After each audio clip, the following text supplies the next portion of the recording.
Back in Little Italy, you guys know. I wanted to add to something that I talked about in a previous video. Specifically, that video was explaining what we were designed for. In short, that's to replicate, to pass down our genes. And in that video, I mentioned that there's two dominant strategies for ensuring your genes continue to replicate even after you've passed them down through one generation, because as you guys are very familiar with the sexy son hypothesis, the goal isn't just to pass down your genes and that's it. The goal is for your genes to continue replicating for tens of thousands of years and potentially forever. And so obviously that means you want to ensure that your offspring are also going to be successful in leaving offspring. And there's two primary strategies for achieving this. One is simply through having a massive amount of offspring, and the other is through having a smaller amount of offspring, potentially only one or two offspring, but ensuring those offspring are extremely likely to pass down their genes. And so this means that they're not only going to be, this music is so fucking loud, Jesus Christ. But you know what? I like it. I like it. It's just distracting trying to do these talks. Sorry, we got it though. We got it. There's two dominant strategies, right? And it's a sliding scale from one end to the other. One is through massive amounts of offspring. And the chances are, the probability is that at least some of them are going to continue replicating. At least some of those offspring are going to leave offspring. On the other side of the spectrum, we have the strategy where you want to ensure the single offspring you have, or potentially several at most that you have the highest chance of also leaving offspring. And so this is not only through genetics, but it's also through resources as well. Yeah, all good. Thank you, brother. So this means you're being very selective with your partner. And this manifests itself in ways that you don't consciously know. Some men are extremely selective with who they have sex with. And this is not like you're being conscious of your decision, like, oh, you know, I'm going to be super selective of who the mother of my kids is going to be. No, no, no. Literally, whoever you even have recreational sex with, because this is how that behavior manifests itself. Like I articulated in the last video, you don't consciously decide to have kids 9 times out of 10. Usually it's just something that happens. But nonetheless, the typical behavior of that very selective man is that he's being very selective, not only for when he's ready to have a kid, if ever, but also when he's just having casual sex. He's unlikely to stoop down to levels of the 4 to 5 range. He's more likely to be very, very selective in the 6 to 7 range, just like giving out some random numbers so you could get the idea I'm trying to illustrate here. So there's that side of the spectrum, men who are extremely selective, and that's because they want to ensure that their single or several offspring have very, very good genetics. But this, again, it's not something they're consciously deciding. It's just how their behaviors manifest, because this was that behavioral tendency that was passed down through his ancestors, and this was very successful. But on the other hand, we have the other successful strategy too, and obviously all of us lie somewhere in between. It's not black and white. You know, we lie on a spectrum. And you will see that these behaviors are more typical in certain demographics of people than others. So the behavior where you're just having a massive amount of children, you're not being selective with the genes, and you're also not sticking around to provide resources, that's very typical in some parts of the world. And there's consequences to that as well. There's lots of consequences that follow after that. Now, obviously, there's those consequences, the ramifications are very nuanced, and there's a lot that goes into those consequences. But this is one factor that nobody else is going to discuss ever. But it's true. It's true, and if you think about it yourself, you'll realize that this makes complete sense. Anyway, so in some parts of the world, this is the more dominant strategy. This is where more people tend to lean. And it's very, very difficult for a population to escape those behavioral tendencies. Anyway, in other parts of the world, there's people who tend to be a lot more selective, and not only consequently are they giving better genetics to the offspring, and this is genetics not only in terms of attractiveness, but also in terms of competence, because a lot of people that you end up mating with are similar to you by point one. I believe Robert Plowman said, point one, you have about the same similarity to this other person. There's a bit of correlation, and it's mostly in terms of intelligence. You'll notice in your real life, the romantic relationships you engage with, well, who am I kidding? Most of you guys on this channel don't. But in the hypothetical case that you will notice that more often than not, some of these girls that you're having romantic relationships with, they're kind of close to you in terms of your intelligence. At least the ones that stick around, the ones that you see over prolonged periods of time. That doesn't mean they're always going to be, one-to-one intelligence with you, but there's going to be somewhat of a correlation. There's a little bit of a correlation. And so this has consequences, obviously. And it's not just because of that, but it's also because of, I forget the term for it off the top of my head, but traits like intelligence are positively correlated with other traits that are good. Like an attractive face is often correlated with intelligence. Now, on the surface, you're just going to chalk that down to, that's a halo effect. That's not real. But no, there actually is a genetic correlation. Usually, it's like that Matthew quote from the Bible. Everyone who has something has everything, and those who have nothing, all will be taken from.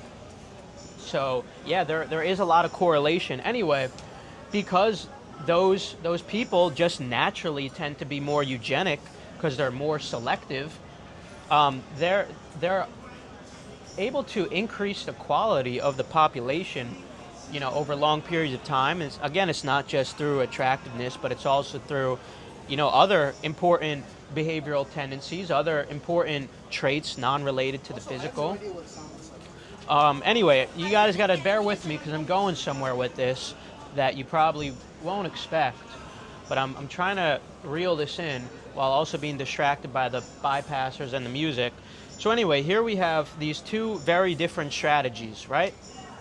And I'm going to explain to you why some of the ramifications that comes of this for each of those different demographics. And remember, it's a sliding scale, but there's some demographics that lean more towards just spreading seed, not sticking around for resources. And that's the big thing to remember. It's not just about being ultra selective for genetics, but it's also about not sticking around for the resources, because there's more to that. There's more to it than just sticking around to provide resources for your offspring.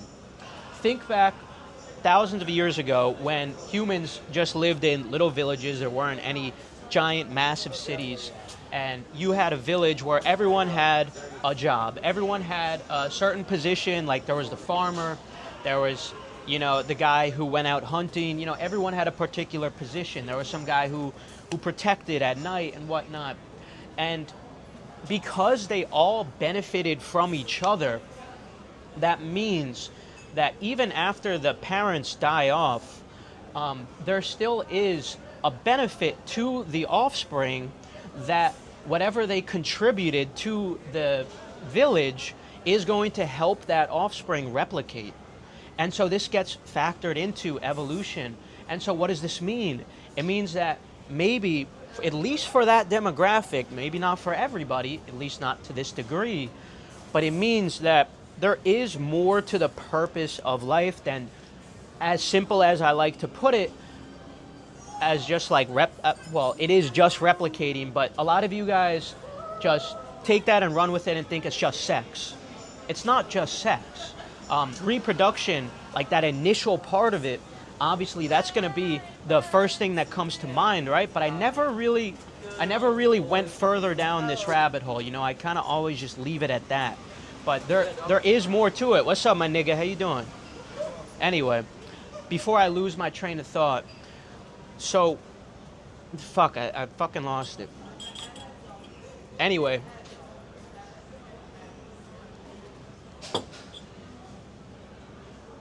I never went farther down the rabbit hole. The reason why you're here, it's as simple as you are a survival machine to replicate. And a lot of people just take that and they're like, oh, so, you know, it's just reproduction. But no, because you have to remember, it's not just about passing down one generation.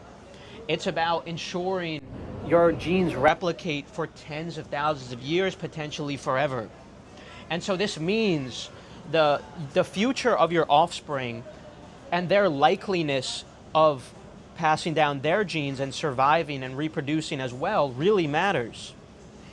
And so this means that if you live in that village and you are contributing to that village, it is a higher likelihood that that offspring that is raised in that village is going to also survive.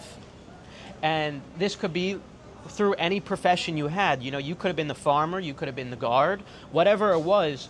You contributing to that village means that village as a whole is going to be more productive. That village as a whole is going to, even though it's not just for your offspring. And I better not hear anyone say something like, oh, that's cucked. Because it still is tied to your offspring. Like, yeah, you could help other people too that aren't biologically related to you, and it's not cucked. Especially because your offspring is literally living in that same environment. So I better not hear any bullshit like that. Anyway, so you contributing to that village, even though it's not just for your offspring, that still is increasing the likeliness of your offspring surviving and finding an attractive partner in that village who is going to then help him or her leave an attractive offspring as well. So the survival of the non-biologically related individuals in that society are important too. And this is why it's another reason why it's not cucked. Because it could potentially be the mate of your future offspring, or later down generation after generation, you know, there could be some other that your grandson ends up mating with, that your great-great-great-great-grandson ends up mating with. And it could end up being somebody who is very genetically fit, and also the village has plenty of resources, it's well run. And consequently, this leads me to say that there's more to what I say the purpose of life. You know, it's more of like a troll, because there is no, we're not going to do this, okay? I'm not going to demoralize you guys today. But there's more to it than just that surface level phase that you guys look at and you're like, oh, so it's just to have sex. Oh, it's just to reproduce. No, it's not, because it's not just one generation. The longevity and likeliness of your genes continuing to propagate really matter. But remember what I said, and this is where I'm leading this to, that you probably wouldn't have expected, but it's gonna rock your world. Anyway, so that's why in those demographics of people, there's a certain demographic of people in certain parts of the world where they're very selective and they stick around and they create resources. Those people are also more likely to provide for that society. They're more likely to innovate. They're more likely to heavily focus on a specific craft for long periods of time. All of this, it's tied to ensuring the longevity of your few offspring, ensuring through resources and genetic selection that they are very likely to continue passing on their genetics and continue on and on and on. Now the other side, the side which is just strictly focused on spreading seed, they don't need to focus on innovation. They don't need to focus on any of these things. They still do to a degree, but not to the highest degree. So when you see some civilizations, some societies that are not progressing, there's more to it than just IQ differences. There's more to it. There's behavioral tendencies in these different demographics that don't get talked about. And this is a big reason why. It has to do with the main strategies of passing down genetics. And because one demographic, some parts of the world, they strongly focus on just spreading seed, it's less likely for them to try to create those resources, try to create that longevity.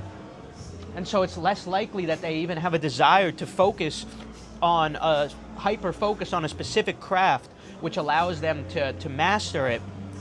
And this is why you see like certain places of the world innovate more than others, but again, there's more to this. Like obviously IQ is the biggest factor here, but remember, like there's correlations, like a lot of these genes are correlated together. What I'm explaining though is that there's more to it than just IQ. There's more to it. These behavioral tendencies really matter because there needs to be incentive. And hypothetically, if that incentive existed, then the IQ should be theoretically increasing over time.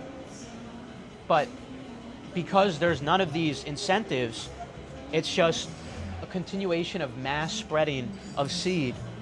There's no selection involved, really. But remember, again, it's a sliding scale. So no one's towards like one end of the spectrum or the other end of the spectrum all the way. It's a sliding scale. You probably lie somewhere towards the right end of the spectrum or the left end of the spectrum. You know what I'm trying to illustrate for you? Anyway, the point is, you will see that it is common in some parts of the world that some kinds of people are less likely to innovate. Some people are less likely to take risks. Some people are less likely to become masters at a particular niche craft. And all of those kinds of things, like they're all related. At the end of the day, they're all related to replication and the particular strategies that were dominant in those groups. And this is just how it played out through evolution. I genuinely don't see anyone talking about this anywhere. But and like there's no study or whatever which is going to confirm what I'm saying, but just think about it critically. Like do a thought experiment, think about it critically and use your own experiences as well. And maybe there are some statistics that back this up as well. And you could do your own homework to figure that out. But there are some parts of the world, where it's not just because of the IQ differences.